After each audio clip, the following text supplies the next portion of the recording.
For the Lord himself shall ascend from heaven with a shout, with the voice of the archangel. And they, one of them named, that's Michael. There's one archangel named in that whole Bible. There's a lot of them. So I don't know where to be Michael or Gabriel. But whichever one is going to blow the trumpet, I believe if they knew when they was going to blow it, I believe they'd be licking their lips. I believe that's how close it is. You say, preacher, I've heard that all my life. Well, go ahead and get ready. It's going to be a reality soon. Jesus is coming. Jesus is coming. 1 Thessalonians 14. And to wait for his Son from heaven, whom he raised from the dead, even Jesus, which delivered us from the wrath to come. Romans 5:9. Much more then, being now justified by his blood, we shall be saved from wrath through him. 1 Thessalonians 5:9. For God hath not appointed us unto wrath. And Revelation 6, last verse. For the great day of his wrath is come, and who shall be able to stand?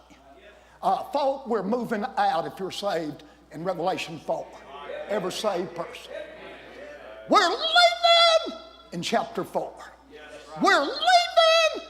Every saved person is leaving in chapter 4. Everyone. After this I looked. Behold, a door was open in heaven. Wonder why it's open. First voice that I heard was as it were a trumpet talking with me, which said, come up hither, and I'll show thee things which must be hereafter. That's when we're leaving. Every saved person. You don't see the church anymore after chapter 4 till you get to 19. And we're at the marriage. Oh yes. We've been to the judgment seat. Now we're at the marriage. We got on white robes made out of fine linen, which is the righteousness of the saints. And we're saying, hallelujah, hallelujah to the Lamb. Hallelujah, hallelujah, hallelujah, hallelujah. Now, if he comes back within the next 5 minutes, I believe that at least 60 or 70% of us, notice I said us, we're going to be ashamed before him is coming. So we don't like to hear that in a meeting like this, do we? 1 John 2:28 says, keep. And now, little children, abide in him, that when he shall appear, we may have confidence, not be ashamed before him is coming. How would you like to, when I got saved, how would you like to get saved and been saved for years, and never been instrumental in winning a soul? And not get the crown of rejoicing. 1 Thessalonians 2:19 and 20. How would you like to stand before the judgment seat of Christ, not have the crown of rejoicing to cast down before? For what is our hope or joy? Our crown of rejoicing. Yes. You say, I'm not interested in them crowns. You will be. Yes. You'll be real interested in them when you stand before the judgment seat. For we must all appear before the judgment seat of Christ, that every one may receive the things done in his body according to that he have done, whether it be good or whether it be bad. Got saved in 55, son. Me and my dad drank together. Didn't know no better. I got saved in 55. I was the only one left on the farm that could cultivate. And I wouldn't even let them, my uncle John and dad and them, get argument and cuss around me. I was the only one that was left that could cultivate. I said, now if y'all want me to plow this cotton and corn, you're not going to be able to use this kind of language. Right. Amen. Right. Well, it's dinner time. What time is it? About noon. What time is it? Noon. Well, good. Good. I hope you told me right. That's it. Pretty. I got saved in 55, and my dad got saved in 57. Amen. 57. Second week in August, 1957. How in this world, Pastor, did we get my dad in that Friday morning service? But he was there. He was in that Friday morning service. Preacher preached. Look at me, boys. Preacher preached. Dad came to the altar. And some of them men prayed with him. I'd like to talk to you, sir, just a minute. I'm glad it was 57, sir, because they prayed with him and Dad didn't get saved. But if it had been the last 15 or 20 years, Dad would have never got out of that church without making a profession. They'd have got a decision out of it. Oh, yes. Amen. They prayed with Dad and he didn't get saved. But Friday evening, second week in August, 1957, when the invitation was given, there came my dad. Amen. And it wouldn't have mattered if he'd had on a $500 suit, but he wore overalls. He had on overalls and either a white shirt. And Dad came forward and got saved. Amen. Never did drink any more liquor. Amen. Never did drink any more vodka. Amen. Never did drink any more homebrew. Never did gamble anymore. Amen. Never cursed the muse another time for 17 years. Amen. You say, what happened, preacher? Oh, Dad just got saved. Amen. These people said he got saved in 3 or 4 weeks or 2 or 3 months later, back out living just like they're living. Before they said they got saved, I think I know who they are. It's them seed that fell upon stony ground, sprung up, endured for a while. But when tribulation and persecution came, it withered. You know why it withered, don't you? No root, no fruit. You can't get saved, not have fruit. I don't care if you had a godly mama and a godly daddy. Strong on discipline. When you get saved at a young age, there'll still be changes. There'll still be changes. There will still be changes. You've not chosen me, but I've chosen you and ordained you that you should go and bring forth fruit. And that your fruit should remain. Best time to count your converts would be 3 years after they make their profession. Right. If they're still in there then, you can say, I believe old John got saved. Right. I really believe Nancy got born again. But 2 or 3 months after they make their profession, if you'd have to pay a hard FBI to find them, there's problems somewhere. Oh, yes, sir. Big time. Amen. You cannot get saved, not have fruit. Dad got saved in 57. Never did wobble on that. Amen. My baby sister, the last one in her immediate family, got saved 58. And that night I'd been under such a burden, second week in August 58. And when my baby sister got saved, I was at the altar praying with R.C. Hennis, or in his pew, praying with him. And my sister was at the altar getting saved. Amen. And she thought I came to her. She was under such conviction, Pastor. She thought I came to her. I didn't go nowhere near her. She said, if they called me Buck, said if he hadn't come to me, I wouldn't have went to the altar. I went nowhere near her. She was under such conviction. Amen.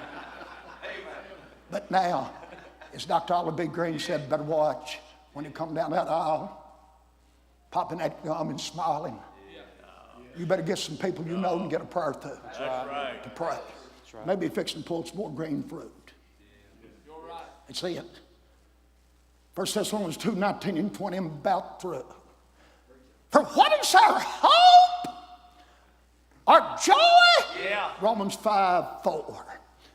And patience, experience. And experience, hope. Yeah. And hope maketh not ashamed, because the love of God is shed abroad in our hearts by the Holy Ghost, which is given unto us. Yeah. And when it's like that, he's living in every room of the house. He's just not living in the best room. He's even living in the closets, in the restrooms. Amen. Amen. That's it. It's wonderful. Well, when my baby sister got saved, that night when I went back home, went down in them cotton fields, went down that U ground, where I'd prayed, the last one was singing. That meant the circle will never be unbroken. Amen. Never. Yeah. Sister Kate, the circle will never. If he comes back today now, I'm not going to meet Dad and Mom up in there. I'm going up with him. He's writing them saints at Thessalonica that's had loved ones that's died in the Lord. And they're deeply concerned. Paul, you've been over here and preached that Jesus is coming. What's going to happen to our loved ones?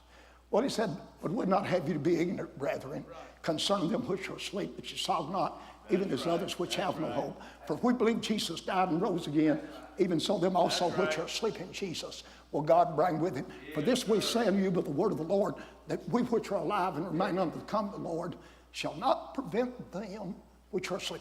For the Lord himself shall descend from heaven with a shout and with the voice of the archangel and with the trump of God, and the dead in Christ shall rise first. You know it. I don't know how we get it done. Do you? I don't know how we get it done. We've been singing that song for most all my Christian life. All the dead shall rise. All the dead's not going to rise. Just dead in Christ. All the dead's not going to rise. Dead in Christ shall rise first. That's exactly right. Dead in Christ. Then we which are alive and remain shall be caught together. He's writing them saints at Thessalonica that's had loved ones that's died in the Lord. Said, y'all going to be going up together.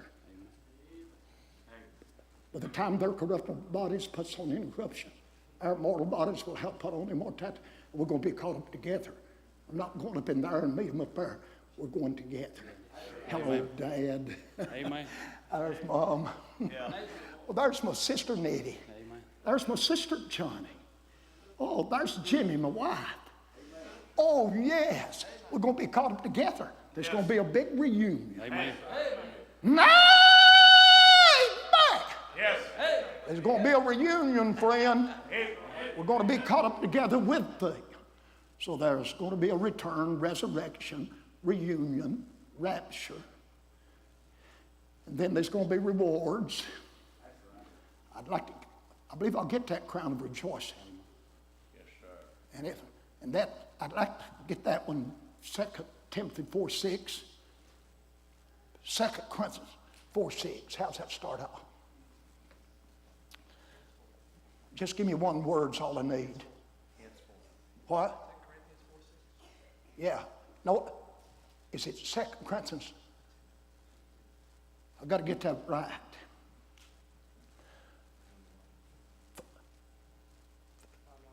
What? That's it. Amen. Paul said, I got prepared now on the road to Damascus. And you could be as saved as anybody and not be ready. But Paul said, from now, ready. Sister Cape, I believe you're sitting on dead ready. Amen. It wouldn't shock you a bit if you come back right now. A lot of folk here, from now, ready to be offered. And the time of my departure is at hand. I fought a good fight. I've finished my course, and I've kept the faith. Okay, sir. Draw me a line across there. That's good. And I've crossed the goal line. I'm in the end zone now. I've crossed her. No, yes. I shouldn't be pulling that arm like that. Oh, yes. I'm in the end zone, ma'am. Yes. Is it thenceforth or henceforth? Henceforth there's laid up for me a crown of righteousness, which the righteous judge shall give me at that day, and not to me only, but to all them also that love is pure. Yes. How many of you would just love? There's no weights, there's no unconfessed sins. Everything's been confessed and forsaken. And the line is clear. She's clear. Paul said, I've made the great big touchdown. I'm in the end zone. Henceforth there's laid up for me a crown of righteousness, which the Lord, the righteous judge, shall give me at that day. And not to me only, but to all them also that love his appearing. Would we love to see him just like we are? Would I love to see him? He's coming. Now I got that Titus 2, didn't I? I got verse 11 and 12. Teaching us that in thine ungodliness word of us we should live soberly, righteously, and godly in this present world. Pastor, if you're saved, and if you're living like verse 12 teaches us, hey, you're looking for somebody. You're not looking for a hole in the ground. You're looking for a hole in the sky. You're not looking for the undertaker. You're looking for the upper taker. You know what it'll be, don't you? It'll be the world's greatest airlift. Amen. It'll be successful space travel for regenerated, born from above, saints of God only. Yes. See it. Well, you say, preacher, I kind of feel that you might have preached a little bit too long. Well, maybe I have. But if I have, you can forgive me. But what all I could have left out, you can write it down and tell me after service at lunch. And then next time, maybe the Holy Spirit will give me liberty to leave that out.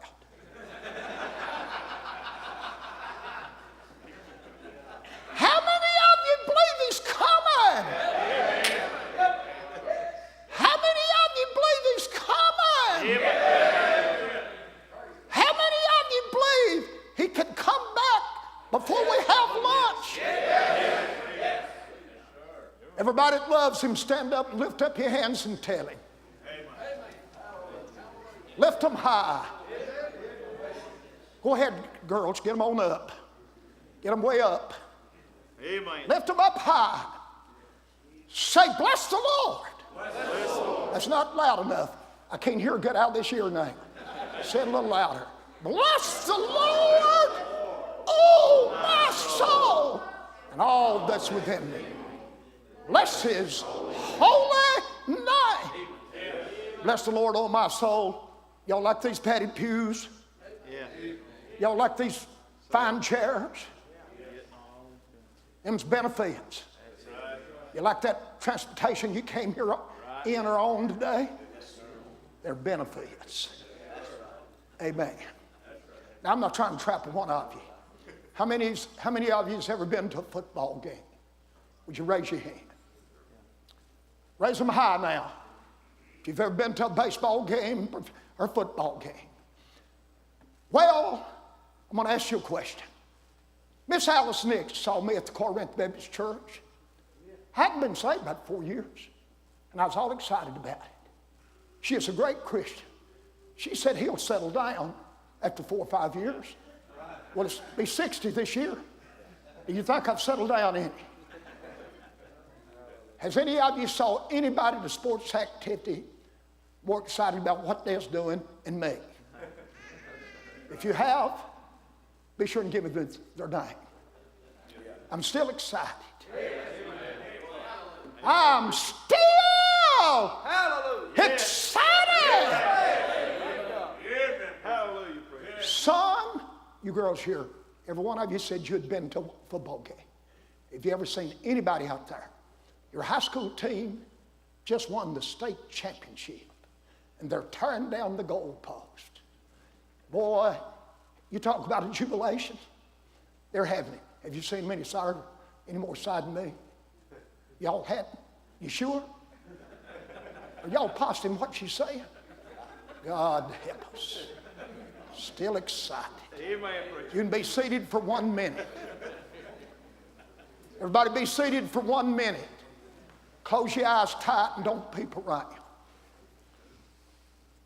While the pianist softly plays, maybe the organist.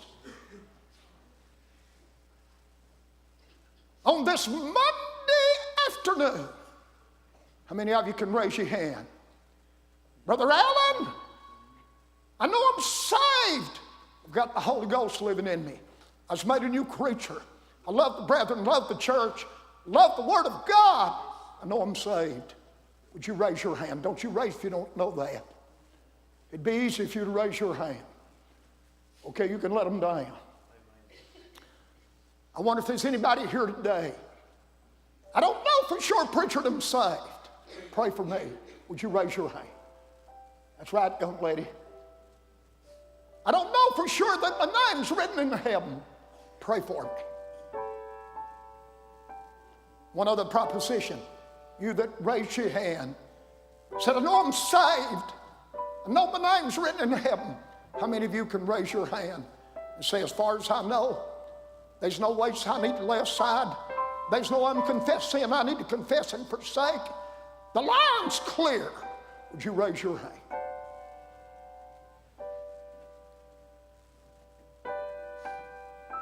Pastor, you don't have to look, but they must have been at the least 60 hands that weren't raised on this second proposition. You that didn't raise your hand on this second proposition, would you stand up? That's right. Just keep standing all over the auditorium. Don't be ashamed. I'm not going to try to trap you. Teenagers, young people, just keep on standing. Thank God. Son, look up here at me. Come here a minute. Yeah, I want you. Everybody turn around and look up this way. What happened to you last night? Did y'all hear him? I asked him what happened to him last night. He said, I got saved. That's your dad there? Dad, we're so glad y'all are here all the way from Pennsylvania. We're so thankful. Are you glad your boy got saved? I wished I'd have got saved. See, I was 17. I got a conviction when I was 16. It's wonderful. Come on, here, Mom. Just go ahead and wipe them tears. That's good. That's you and your husband there. Wonderful. I'm glad y'all are here all the way from Pennsylvania. How you doing? You saved? You don't know for sure, do you? Were you saved or not? Are you sure you're saved? If you're not, I want you and that husband, I don't want y'all to leave Georgia until y'all are saved. Just let them big tears run. You happy about your boy? She said, real happy. We're proud. How many children you have? 4. 4 children. Ain't that wonderful? God's bless you. All of you going to go to heaven together, aren't you? She said, well, you can know. You've got to work on that, man. We're glad you're here, and this church is glad you're here, and all of these people here are glad. We're just thrilled that you're here. God bless you. Thank you. Thank you, sir. We're just so thankful that y'all could come. Okay. I tell you what I think I need to do, John. Yes, sir. I'm going to tell you what I need to do right now. Study to be quiet. It's time for me to be quiet. Amen. Everybody, just Monday now. Could you believe? This is just Monday. And they started Sunday. How many of you are closer to the Lord? You feel like you're closer to the Lord than you were when you came. Would you stand up if you feel like you're closer to the Lord than you were when you came? Look at this, Pastor. You and you people that sacrificed and sacrificed. That's what it's all about now. If we can be a little blessing like these preachers preached before me, if we can be a little blessing. Now, do you have any idea? I quoted 2 Peter 3. Do you have any idea what verse 9 is? The Lord's not slack concerning his promise. Yes, sir. He's coming. Yes, sir. Thank you, Pastor. Thank you. I hope I didn't run over my time. And I'm serious too. I'm serious. I want to honor the time. And if we did run over a little bit, that means you can eat more. Amen. Thank you. I give him an hour and 10 minutes, and he preached an hour and 5 minutes, so he did good, didn't he? And I wanted him to preach an hour. I did. I wanted him to preach an hour. I wanted him to preach an hour last night. We're honored, and I mean this. We're honored to have Brother Allen with us. I appreciate him. Did y'all appreciate him? Our heads are bowed. Just appreciate what the Lord's done for us. They're going to sing a song here. You worship with them. We'll give you the total on this offering, then we'll ask the blessing and go to lunch.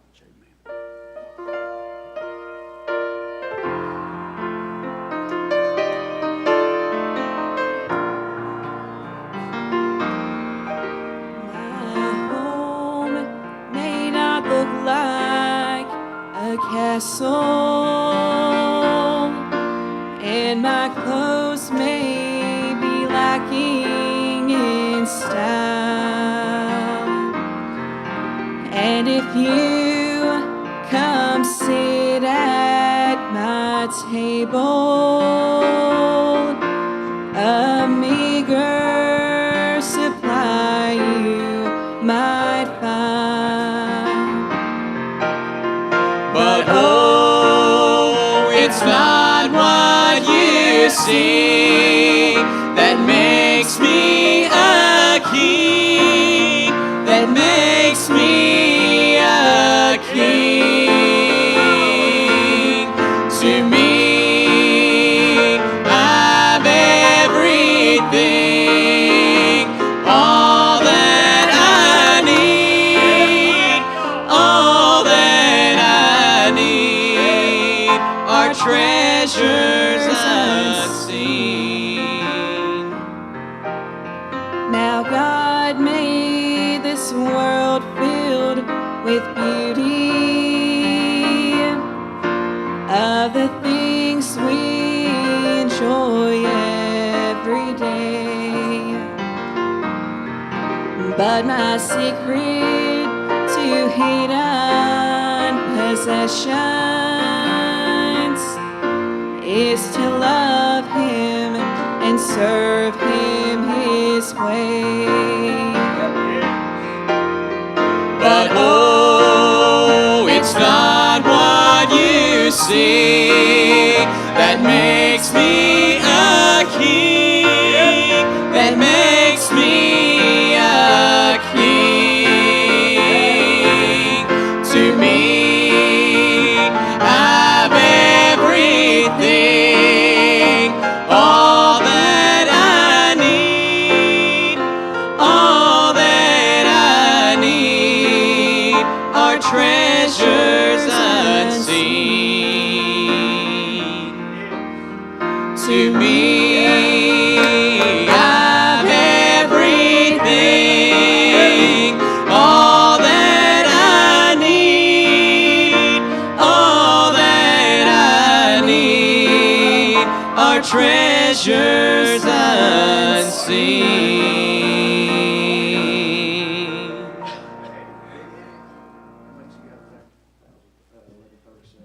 Well, we got 1,137.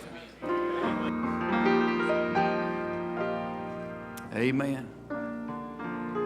Anybody else? We'll go to lunch when we get $53 more. How's that? Is that a deal? Here it comes. That'll get Baptist to moving, won't it? Amen. $1,200 be a blessing. 33. Here comes some more.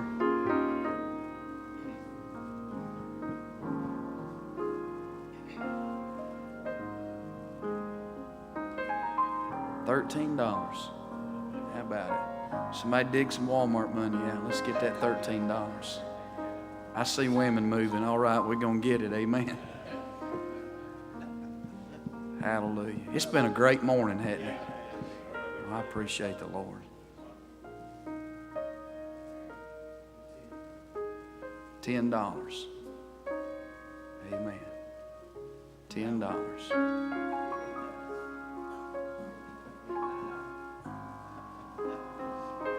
Y'all done messed up now, didn't you? These $78.